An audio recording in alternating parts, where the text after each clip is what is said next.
Hold on. Back on my bullshit. These niggas been hating, get hit with a full clip. They say they don't like me. They want me to hit them with something so shiesty. I said it so nicely. They don't understand why my chain is so icy. Now talk to me nice. They calling my phone saying talk to me nice. Hold on. Wait. Then I hit on my jeweler. These niggas been plotting. Yo, what's going on, guys? Welcome back to the channel. It's the King of 161st Street, and I hope you enjoyed that intro because that is here to stay. Every video from here on out will have that intro to start. Thank you to DJ Tone for letting me use the song. His link will be in the description below. Go follow his Instagram. And yeah, we got a lot to talk about here, so let's not waste time. Let's get right into it. So, from the last time we spoke, which was Wednesday, before the Wednesday game, the Yankees were doing pretty good.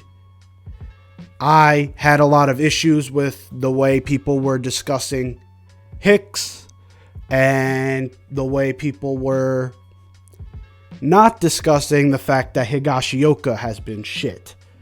And you know what? Right after that video, Aaron Hicks is now batting over 300. Higashioka now is batting 070 something. Jose Trevino last night had a 2-hit game, 2 for 3. Like, I think the Yankees fans like to misplace blame. But anyways, let's go over all the games here.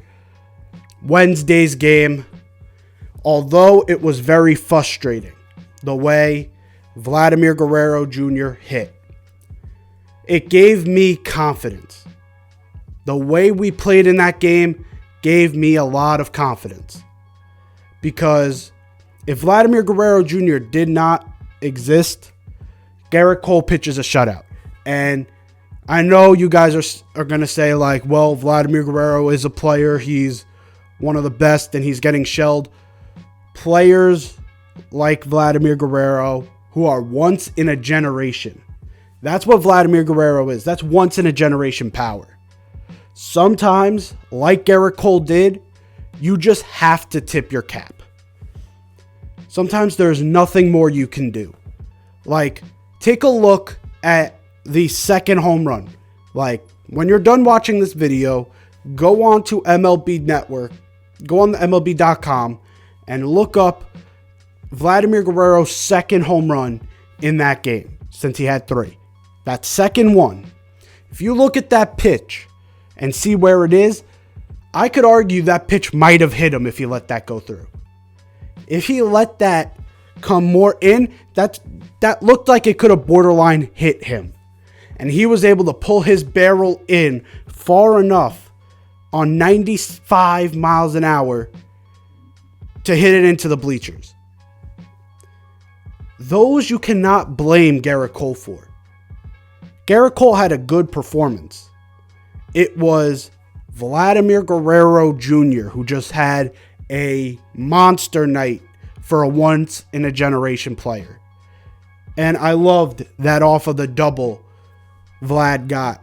All Garrett Cole could do was just, hey, tip your cap. Because, again, he did not pitch bad. Our bullpen still coming up strong. One guy I do like, and I'll talk about him more with the second game. One guy I've really loved out of that bullpen is Miguel Castro. This guy is 27 years old, and we were able to trade Yoeli Rodriguez to get him straight up. It was basically righty for a lefty with the Mets. And Miguel Castro has been good. And look, he has some control issues, and we'll get to control issues, trust me. But he's got some control issues, but again, he's so young that he can work all this stuff out for his prime. He's not even in his physical prime. Usually a player's physical prime will start at 28. He's 27. And this guy is showing electric stuff. 98 plus on the fastball. Amazing break on that slider. I really love having him out of the bullpen as a middle reliever type guy. to pair him with Loizaga, to pair him with Chapman, which again, we'll get to him. I know a lot of you guys are pissed with him right now. We'll get to him. But I'm really loving Castro. But back to the original point. The bullpen is still playing at an amazing level. And the pitching staff as a whole has been pitching at an amazing level this season. They have the second best ERA in Major League Baseball behind the Phillies, I think. So this pitching staff is playing really well. But we lose that game. But it gave me a lot of hope knowing that if Vlad Guerrero Jr. does not have a perfect night, we would have won that game and we would be winning the series. Because Friday, this is one thing I truly think is going to be a hot take, but I truly believe in. Luis Severino might be better now than he was back in 2019. And I know, he was an all-star 2 years in a row back before he got hurt. But what I saw last night, the way he was able to handle Vladimir Guerrero Jr., the way he was able to handle that entire lineup, he might be better now. He's added pitches to his arsenal. He's added more experience. Like, that veteran mindset helps with these types of situations. And I know he's only had 2 starts. But so far, what I've seen, if he continues this trajectory for the entire year, Severino is better now than he was back in 2019. And again, only pitched 5 innings because he's just coming back from injury. At some point, the Yankees are going to let him go extended. That's when we're going to see legitimately, is he better now? But back to the game itself, the Yankees had a lot of offensive contributions from the bottom of the lineup. IKF finally showed up. This is the guy we were expecting. And you know what? Didi Gregorius did not start off his first month very well. But then he progressively got better as that year went on. And then we had him for 3 more years. No questions asked. He was a mainstay in our lineup. I think IKF has the ability to make that sort of situation happen. I don't think he is a 160-something hitter full-time. One guy I do think is a 160 hitter full-time is Kyle Higashioka, who, again, I'm starting to regret my spring training short video talking about how great he was, because a lot of people will take that the wrong way and me thinking he's a great player, which he just had a great spring training all around, and I just wanted to give him credit for that. But right now, he sucks. Let's be honest. And with Jose Trevino giving us 2 for 3 with a walk and giving us RBIs, he's batting over 300 this season. I think we just got to stick with Jose Trevino.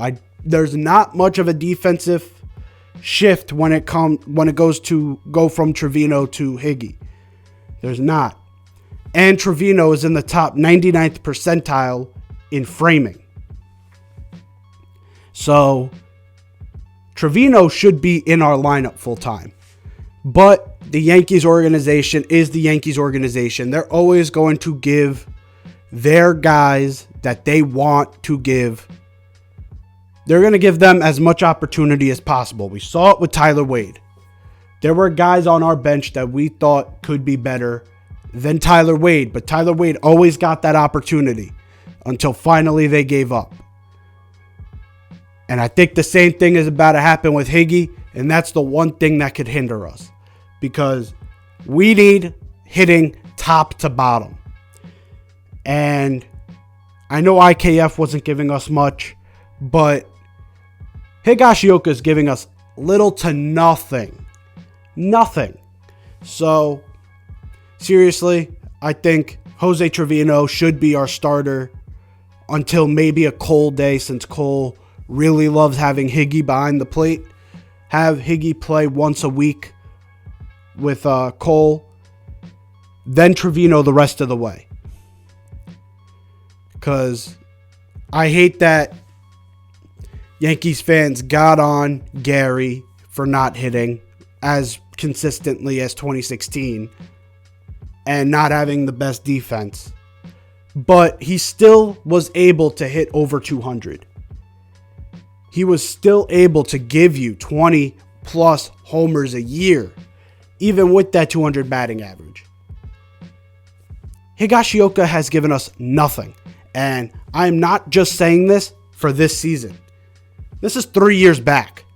And I'm bringing it to light now more and more because all I heard this offseason was just give Higgy the opportunity and he will become a better hitter. He just never got the opportunity. And you know what? During spring training, I started to believe it. But now it's become a point where we cannot... We saw it last year. We cannot cost ourselves these games. These games are too important for how deep this division is. The AL East is the deepest division in baseball by far. To where MLB.com said there would be a 4-way tie for first place. Like, are you kidding me? This is the deepest division. They say all of us are winning 90 games. 89 or 90 games, I think they said. So that's 4 teams winning 89 to 90 games with one team winning like 60 with Baltimore. With this division so tightly knit, there is no wiggle room for us to start to struggle. And if we see that one guy is giving us production and the other guy is giving us jack shit, you gotta play the guy who's giving us production until he stops. And I'll keep beating on this drum until the Yankees finally listen. Because these games are way too important.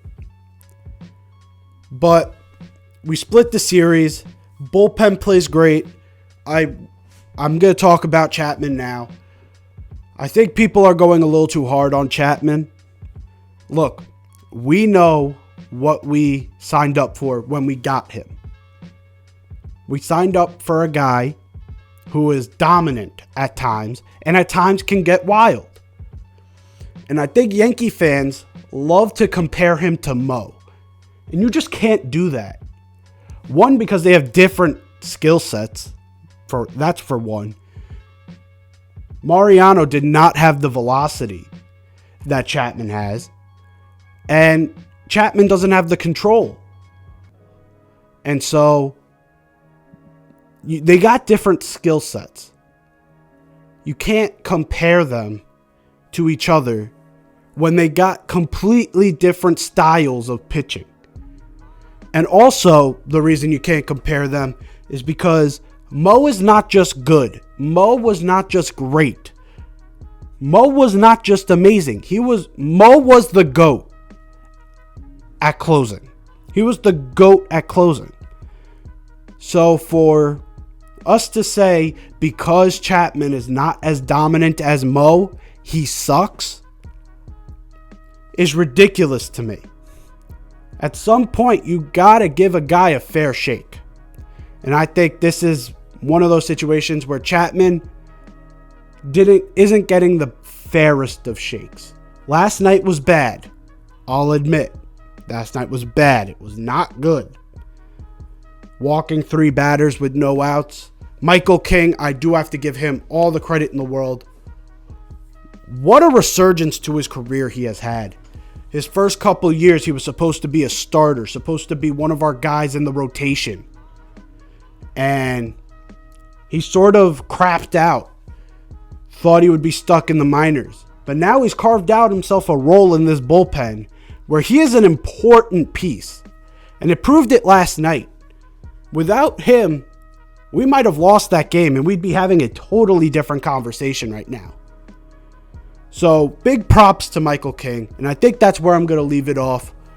Hopefully you guys enjoyed this. If you did, leave a like down below. If you're new here, hit that sub button. I want to hit 1,000 subs by the end of the season.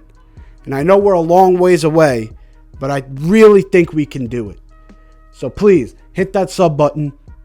And I'm out of here. Peace.